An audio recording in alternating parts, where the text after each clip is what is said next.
prometer un mundo sin utopías es una promesa, ya, utopista, es un utopismo nefasto, ¿no?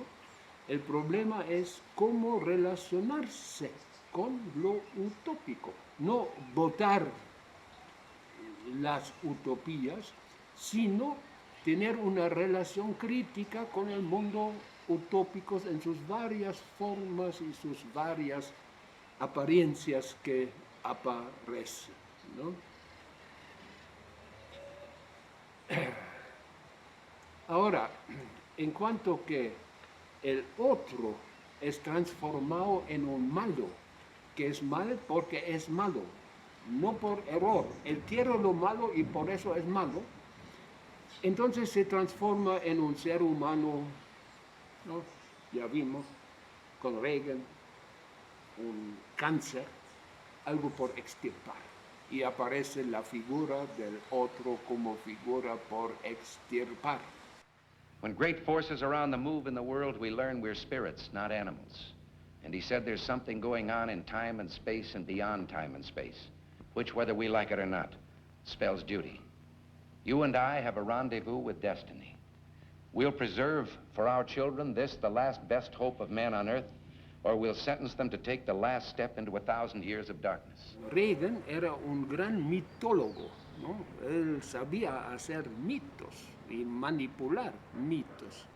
Porque Reagan vino con un dualismo, que era reino del mal y la ciudad que brilla en la montaña. Y eso era Estados Unidos. Era la luz y la tiniebla. La luz que brilla sobre la montaña. En Estados Unidos tiene ya su propia historia, ya los primeros inmigrantes usaron esta imagen. Es una alusión al Apocalipsis.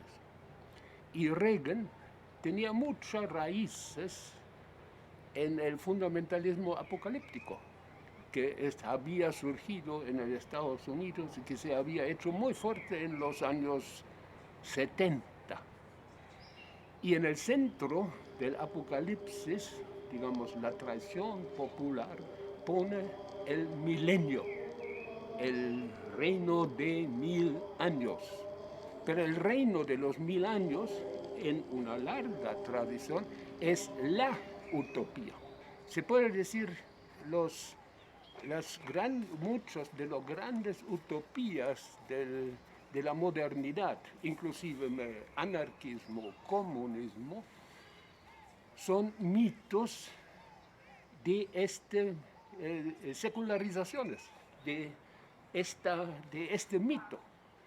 Entonces, cuando Reagan ahora lo aplica a Estados Unidos, lo que él dice, el cielo en la tierra, eso es Estados Unidos.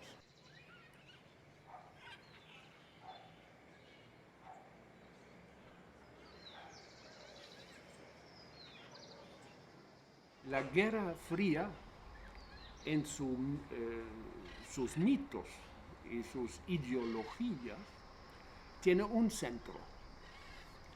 Y este centro es el anti-utopismo, ¿no?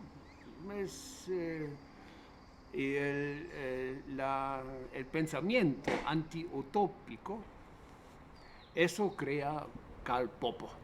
Karl Popper lo crea con su libro sobre la sociedad abierta y sus enemigos. Y él tiene una frase central que pasa por todo este tiempo y que es: quien quiere el cielo en la tierra produce el infierno de la tierra.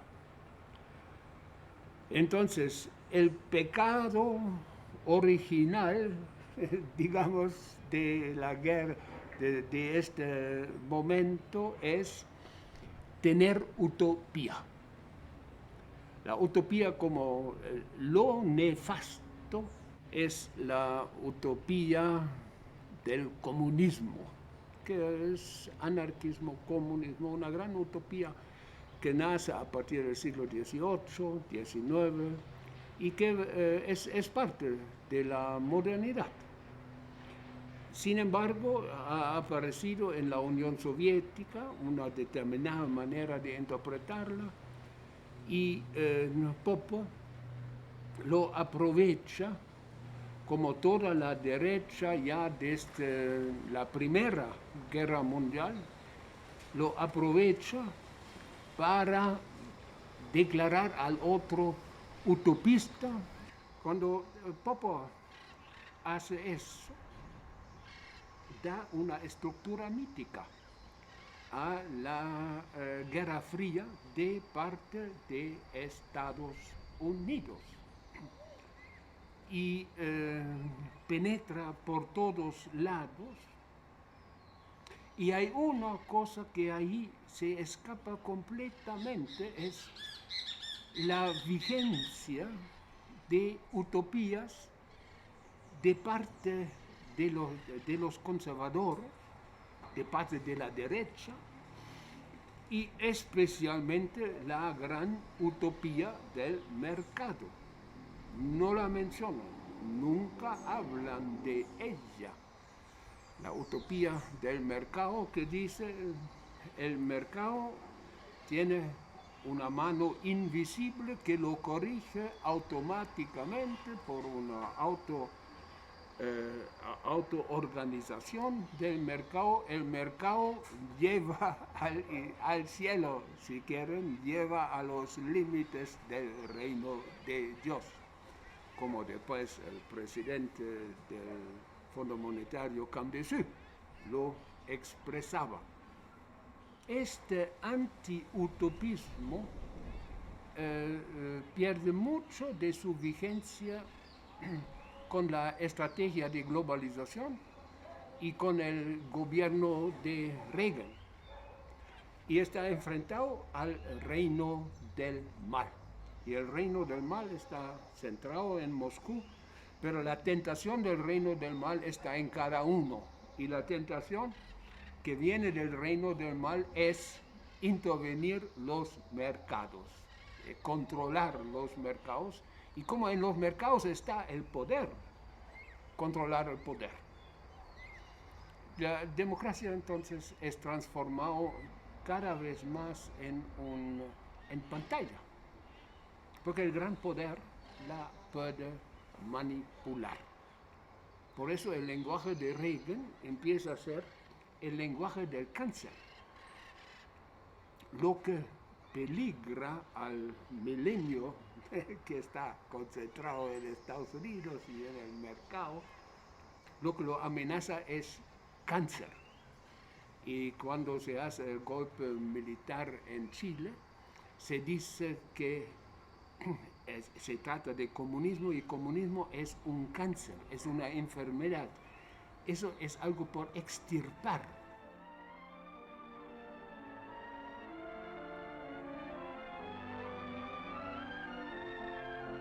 Cancer. Cancer. Cancer. A horror that never stops.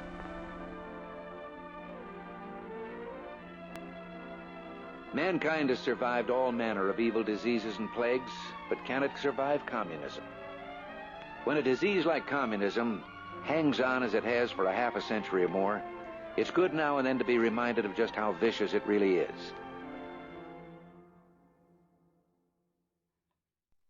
Fíjate, yo creo que la teoría del totalitarismo, que me parece la única que realmente tiene valor, es la de Hannah Arendt. Después se hizo esto, lo que pasó en el periodo de Reagan, ¿no?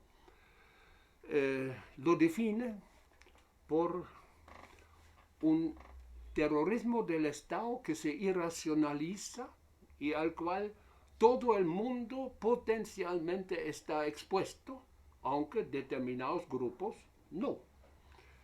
Es una orientación terrorista del Estado en contra de toda vitalidad de movimientos populares, del pueblo de base. etcétera. Hasta por eso Hannah Arendt en una de las uno de los prólogos de su libro sobre el totalitarismo interpreta el macartismo en Estados Unidos de su tiempo como un camino hacia el totalitarismo. Y ella insiste mucho que haya partido único o planificación económica no hace el totalitarismo. Claro, Reagan necesita al revés, ¿no? Totalitarismo es planificación económica, es intervención en el mercado, totalitarismo es partido único, etc. Ellos lo necesitaban por razones políticas, ideológicas, y entonces hablaron de autoritarismo. Lo otro es lo que ya en Alemania se discutió en los años 20 y que hoy vuelve a discutirse, el problema del estado de excepción, ¿no? El estado de excepción, un estado que se pone terrorista en nombre de la ley para recuperar la ley. Es la ley para imponerse, necesita eliminar todo movimiento democrático auténtico en la población. Tiene que transformar en la población en una población obediente a las leyes vigentes sin reserva, lo que hoy se llama capital humano, human capital.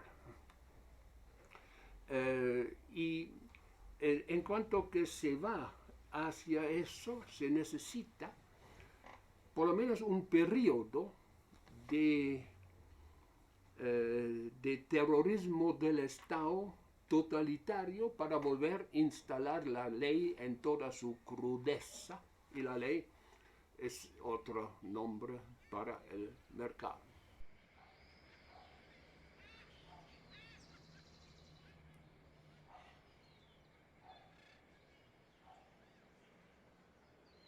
No, yo soy alemán y nací en Alemania, estudié en Alemania. Cuando terminé mis estudios, yo tenía ganas de salir de Alemania, no por razones, mira, no políticas, sino de gusto personal. Sobre todo quería vivir en un país más caliente, no estos inviernos duros, etc. Yo vengo de una familia muy conservadora, por un lado, y por supuesto muy religiosa como conservadora. Y tenía cercanía con la democracia cristiana de aquel tiempo, que ha sido muy diferente de la de hoy. Y me ofrecieron ir a Chile. No sabía mucho de Chile, pero acepté enseguida porque me interesaba un país con movimientos sociales, políticos muy interesantes. Y en 63 yo llegué a Chile y me quedé hasta 73. Chile se transformó en el centro también cultural de América Latina y vinieron muchos emigrantes de otros países que vivieron bajo dictaduras militares. Entonces se formó ahí una concentración intelectual, cultural, inaudita. Sin embargo, ahí vino la intervención de Estados Unidos en apoyo de la oposición interna, que la oposición interna era una derecha cada vez más extrema y que sola no podría haber surgido con gran poder porque el gobierno Allende era muy popular.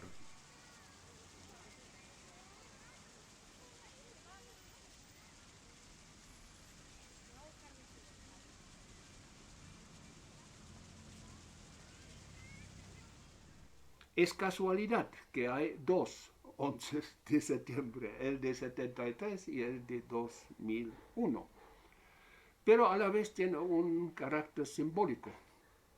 Fíjese, el 11 de septiembre, justificado por estas nuevas ideologías de la derecha, empezó, de hecho, con el periodo de la estrategia de globalización. No se llamaba globalización en este tiempo, pero era la estrategia que todavía nos domina, la subida al poder del mercado y nada más que mercado, entregar la vida humana al mercado.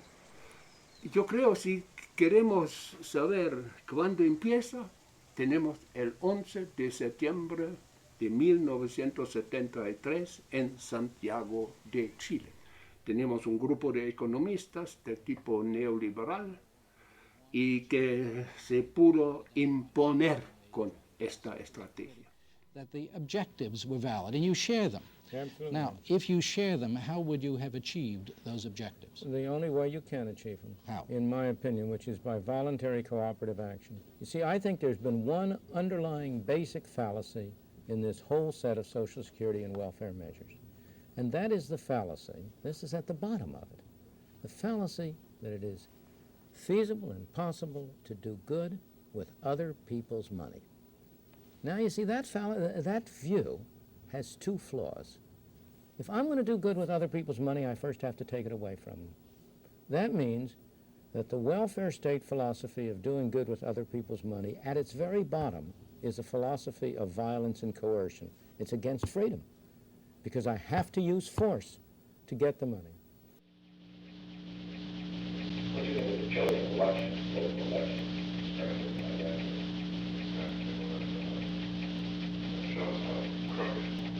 Well, I think he's fixed it, too.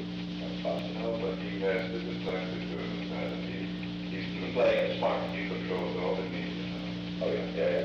Good. He's got the television, he's got the press. I got it. There's no press, no opposition press. And that's when You're way ahead of me. I didn't realize that. Of course, it's a fascist state. and the left wing of the Catholics is distinguished from them only because they're Catholics. I have decided you give us a plan, we'll carry it out. So don't worry, this is one where I knew you would do it, and we're going to play it very properly. But I have decided we're going to give our Yankee the hook all through on Chile, kick him in the ass. Okay? Un horizonte de esperanza nace un septiembre inolvidado, nos hizo dueños de un legado que prometimos de... I went down to Chile and spent 5 days giving a series of lectures on Chilean problem, particularly the problem of inflation and how they should proceed to do something about it. Here was the first case in which you had a movement toward communism, which was replaced by a movement toward free markets. The Chilean economy did very well, but more important, in the end, the Chilean military junta was replaced by a democratic society. Free markets did work their way in bringing about a free society. There was a concerted effort to tar and feather me at the Nobel ceremonies in Stockholm. I was subject to abuse in the sense that there were large demonstrations against me.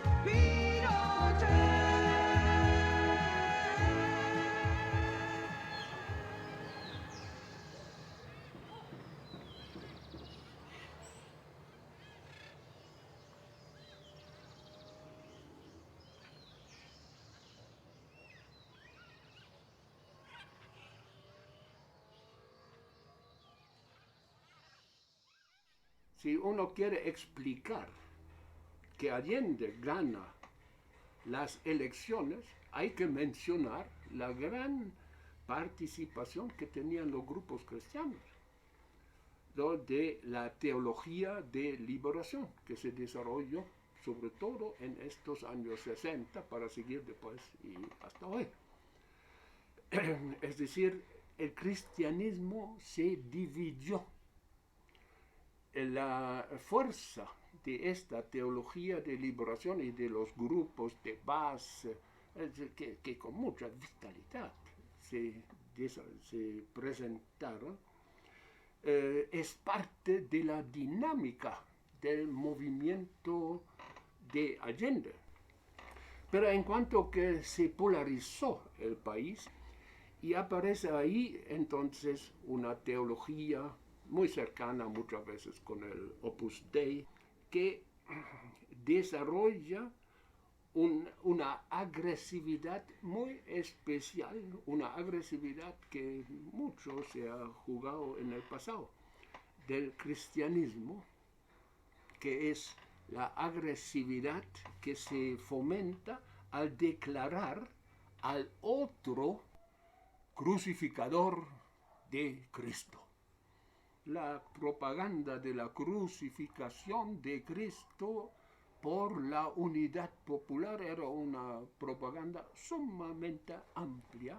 Y cuando hay estos problemas de la rebelión popular, en el ámbito cristiano tradicional aparece, son crucificadores, son como las masas pretendidamente en Jerusalén hace 2000 años que dijeron crucifíquenlo.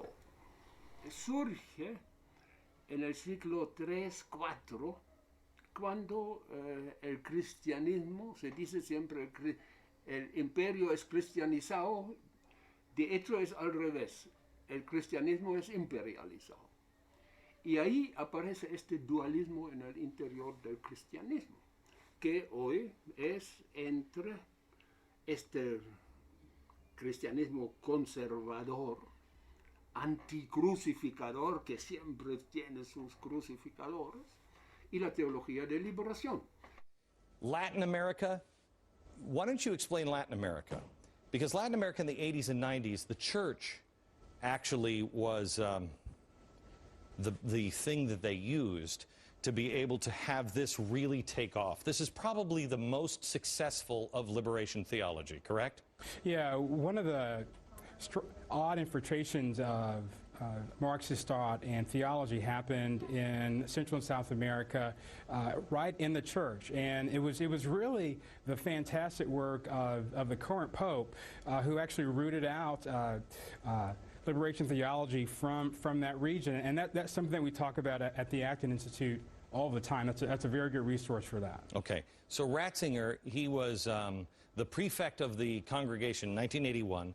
He said that liberation theology movement, he saw it sweeping across, he said, and I quote, "It is a fundamental threat to the faith of the church."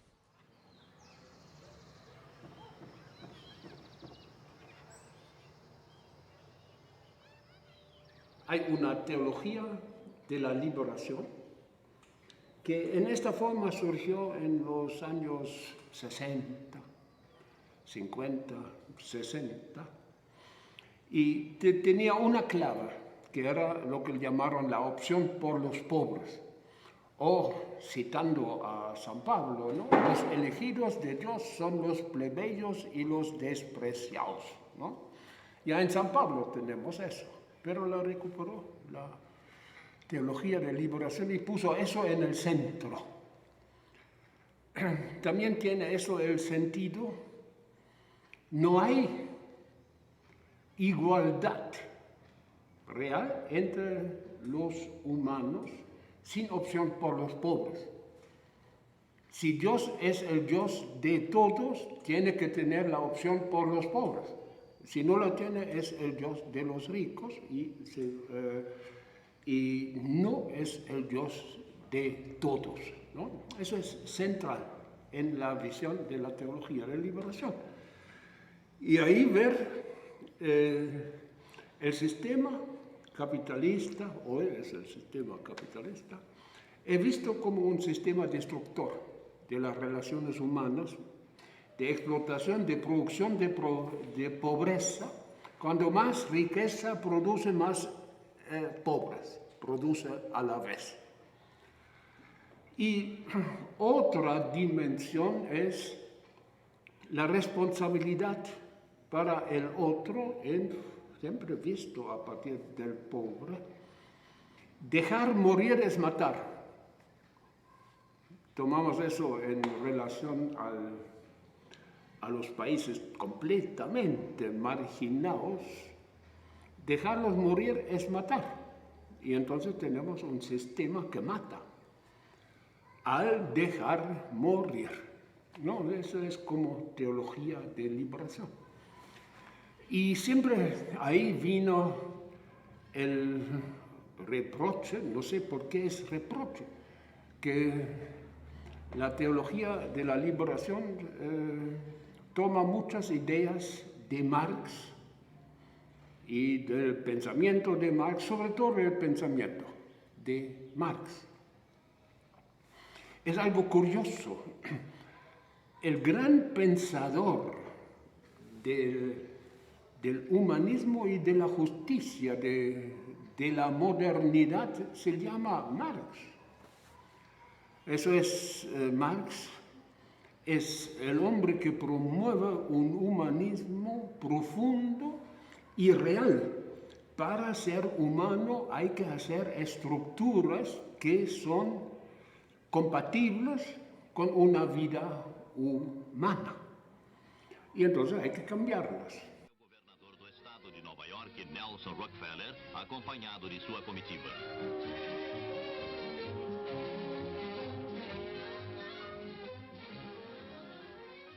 Rockefeller hizo su viaje por América Latina, declaró que la teología de liberación es un problema central de la seguridad nacional de Estados Unidos.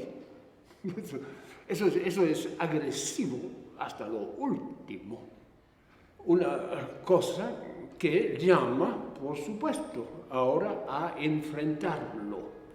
Y efectivamente, si eso en un tiempo, ya antes empezaba y después, en el cual había una sistemática persecución de los cristianos por el cristianismo, de la manera más brutal.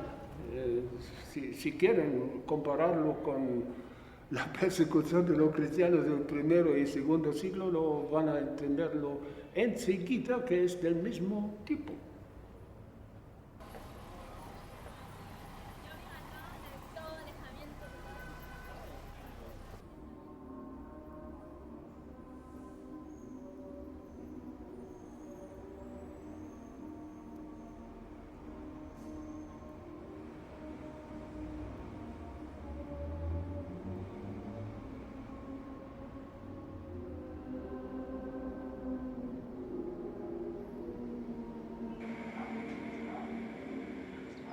Aquí estamos en el DEI, Departamento Ecuménico de Investigaciones. Eso fue fundado en 1976 aquí en San José, Costa Rica, básicamente con 3 personas que habían venido de Chile después del golpe militar. Eran Hugo Ashman, Pablo Richard y yo también. Y para entender lo que era nuestro proyecto y que después lo hicimos, una pequeña reflexión sobre lo que pasó en Chile puede ser interesante. Ahí, un poco antes de las elecciones en las cuales salió Allende en 1970 de presidente, en el centro jesuita de Santiago de Chile,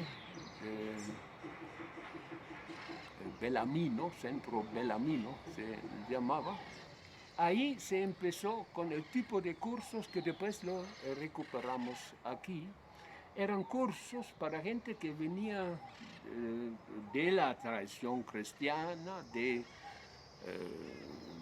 pero en participación con la lucha de los movimientos populares que que era muy fuerte en este tiempo en América Latina, y en los cuales las comunidades de base, comunidades cristianas de base, jugaron un gran papel.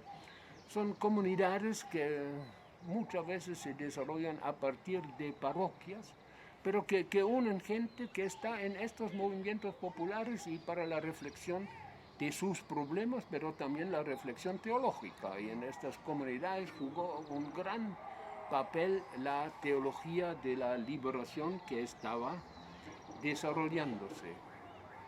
Después del golpe militar, todos, hay muchos teníamos que salir, yo también, pero también los otros dos que aquí después participaron en el DEI. Y yo fui después primero a Alemania, pero en 76 volví a América Latina y esta vez a Costa Rica. Fundamos una editorial pequeñita y que era para trabajar, tener elementos teóricos para trabajar en las comunidades de base, en los movimientos populares, etc. Es siempre muy difícil mantener un centro de este tipo porque cada vez menos se considera importante la reflexión, inclusive teórica, sobre la praxis de política, religiosa, etc. Se quiere más bien capacitación. Y nosotros no nos dedicamos gran cosa a la capacitación, sino a la formación de una reflexión, y que para nosotros necesariamente implicaba la reflexión teológica. Pero no es un centro de teología, es un centro de análisis de la realidad, sabiendo que lo teológico y religioso es una parte básica de la comprensión de la realidad.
Quizás el segundo 11 de septiembre, eso es frente a una estrategia de globalización que se ha impuesto en el mundo y se ha impuesto en todas partes. Los países socialistas desaparecen, se integran en lo mismo, y eso produce un sinsentido.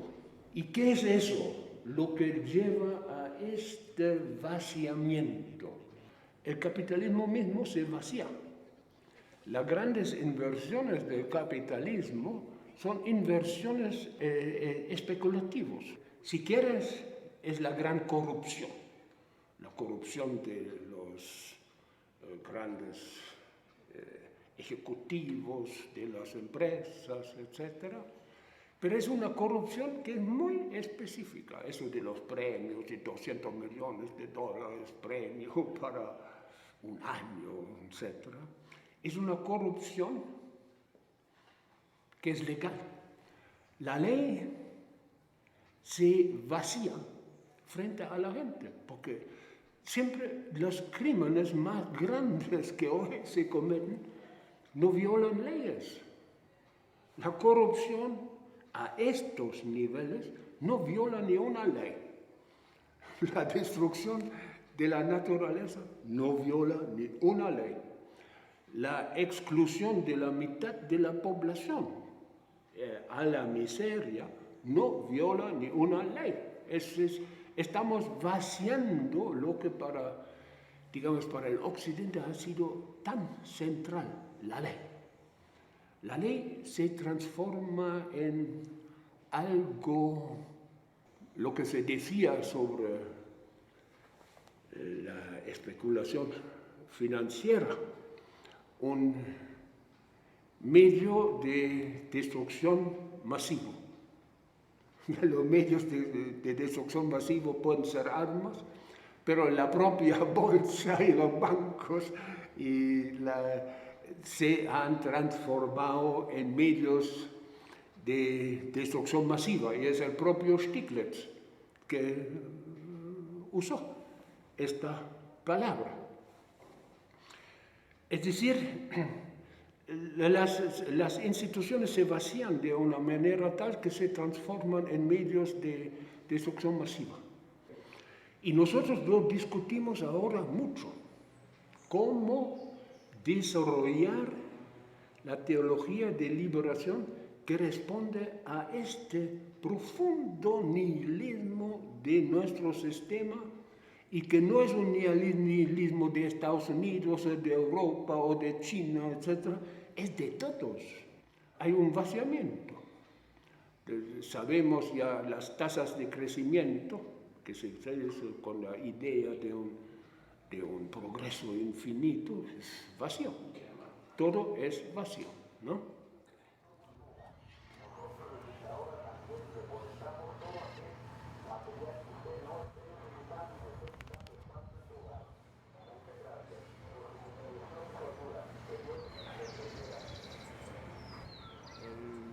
Nosotros tenemos más bien una tradición, sobre todo a partir de la Ilustración del siglo XVIII, de reducir la racionalidad a una racionalidad de cálculo medio-fin, de cálculo de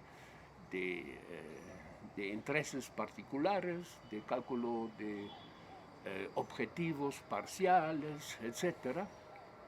Entonces eliminamos lo que para la religión siempre es algo básico, y ni en los fundamentalismos desaparece completamente, que de una referencia a la convivencia, es decir, a la vida, y la vida siempre es una vida en común. Nosotros hemos destruido eso, entonces no podemos tampoco bien analizar la religión, porque siempre tiene esta dimensión. Y de esta dimensión de la convivencialidad viene la teología de liberación. Y ahí vienen también las armas ideológicas de la muerte, es decir, religión. Religiones también pueden ser seculares, etcétera, ideologías que se basan en la afirmación de la muerte, del otro. Algo muy vinculado con nuestra ideología de la competencia. Yo vivo si te mato, o si te derroto, si te puedo marginar. Yo quiero ser el que vive, y la manera de hacerlo es impedirte a ti que tú vivas como yo. No, es la racionalidad occidental que es fatal y que está llevando al suicidio colectivo, con presentación de grandes éxitos cuya otra cara es la muerte, inclusive del planeta. Y ahí, entonces, tomar la religión de por sí como un enemigo revela siempre que no se ha entendido lo que es el ámbito religioso, que es un ámbito de conflicto. Las religiones no son homogéneas. Por eso, y en el cristianismo es más evidente, ¿no? Es siempre ortodoxia y herejía, ¿no? La herejía muchas veces se queda en la iglesia, pero está tratado como secundaria, etc. ¿no? El más grande santo de nuestra historia, yo creo que es San Francisco, siempre era sospechoso de hereje. Y tuvo suerte que no haya sido acusado de hereje. Y ahí la rebelión, la herejía, etc., es la fuente de la vida. Ustedes lo ven con la teología de liberación, yo creo que es una teología sumamente, es grandiosa, pero en todas partes aparece como la gran herejía.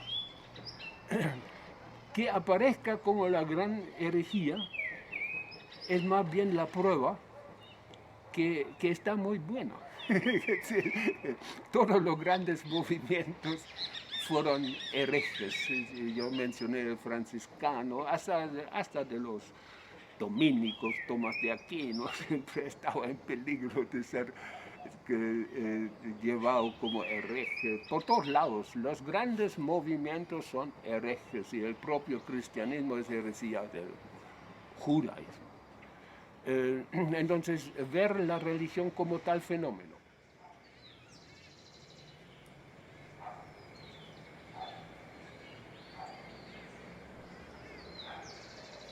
La utopía de la izquierda, que la tenía de Marx y que todavía estaba hasta cierto grado presente en el caso de Chile, era la utopía de un socialismo, de una solución definitiva de los problemas humanos, ¿no? Entonces, como un humanismo, socialismo definitivo. Y eso se expresó que se esperaba que va a desaparecer el Estado, va a desaparecer el dinero, sobre todo, y el mercado. Entonces, ¿cómo solucionar los problemas del mercado? Hacer desaparecer el mercado. ¿Cómo solucionar los problemas del Estado? Hacer desaparecer el Estado. Una argumentación que la derecha, en cuanto al Estado, compartió. Reagan en su campaña electoral decía, no tenemos problemas con el Estado es el problema. Eso es típico de un pensamiento utópico sin crítica. Y aparece en la derecha y en la izquierda, que no se que concentren solamente en eso. Pero esto era a la vez el tiempo en el cual se veía un cambio de la sociedad que es necesario. No puede ser un cambio total. No puede ser la realización, si lo quieren en términos teológicos, del reino de Dios. Tampoco la realización de un humanismo perfecto. Y, para verlo por la derecha, tampoco la solución de un mercado perfecto con mano invisible. La relación con la institución tiene que ser una relación crítica, pero no de destrucción del otro polo. Eso en la izquierda no era muy claro. Entonces, no supo bien definir el rol del Estado ni del mercado. Como hoy, la derecha, con sus utopías, tampoco no sabe definir el rol que juega. Solamente la derecha es mercado total y en la izquierda, en el tiempo ya precisamente del stalinismo, era Estado total. Pero escogiendo entre Estado total y mercado total, ¿qué vas a escoger? Da lo mismo. Hay una coincidencia opositora que aparece ahí. Eso llevó a esta discusión por la crítica de la razón utópica. Las utopías no son algo por realizar, sino son casi algo como lo que Kant llama ideas reguladoras. Son referencias para hacer cambios necesarios en el marco de lo posible. Y fíjate, ahí cambió hacia hoy la visión de transformaciones completamente. Se abandonó esta perspectiva total, sino una visión de mediación, casi se puede decir de síntesis, pero conflictiva. Y aquí lo hemos formulado en el sentido, una nueva sociedad tiene que ser concebida como intervención sistemática de los mercados. Hay un autor en el cual se puede inspirar eso, que es el famoso Polanyi. Polanyi con su libro La Gran Utopía. Es decir, el mercado, en cuanto que es tratado como un mercado que se autorregula a sí mismo, lleva a la destrucción hasta del planeta. Pero el mercado es una institución sin la cual no podemos organizar la vida. Entonces necesitamos una intervención sistemática de los mercados para poder hacer compatible el mercado con la vida humana. El mercado no puede destruir la vida humana del otro. Hoy tenemos este fenómeno, sobre todo en la gran exclusión de la mitad de la población mundial, prácticamente marginados del mercado y en la destrucción del medio ambiente. Estamos luchando por una sociedad. Ahí tenemos una formulación que viene de los zapatistas de México, ¿no? Una sociedad en la cual quepan todos y todas, y la naturaleza también.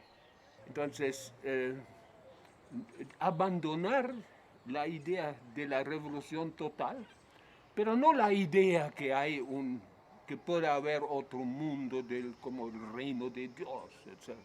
Sino la relación con eso es diferente. No tengo que realizar el reino de Dios en la tierra porque no puedo. El reino de Dios hay que dejarle a Dios. Pero hacer presente lo que son los valores que aparecen a partir del reino de Dios, hacerlo presente lo más posible vía las estructuras en las cuales vivimos. Yo creo eso es, digamos, si se sintetiza, es lo básico de esta nueva izquierda, y es diferente. En Chile teníamos las dos cosas, no era conceptualmente claro. En Nicaragua ya era mucho más claro, pero ahí vino la intervención militar directa por un ejército dirigido por Estados Unidos, ¿no? Y financiado por el drogatráfico de Reagan. Fue la venta de drogas que financió las armas que no podía financiar de otra manera. Bueno. Y Reagan financió por el drogatráfico la guerra de la contra. Está comprobado.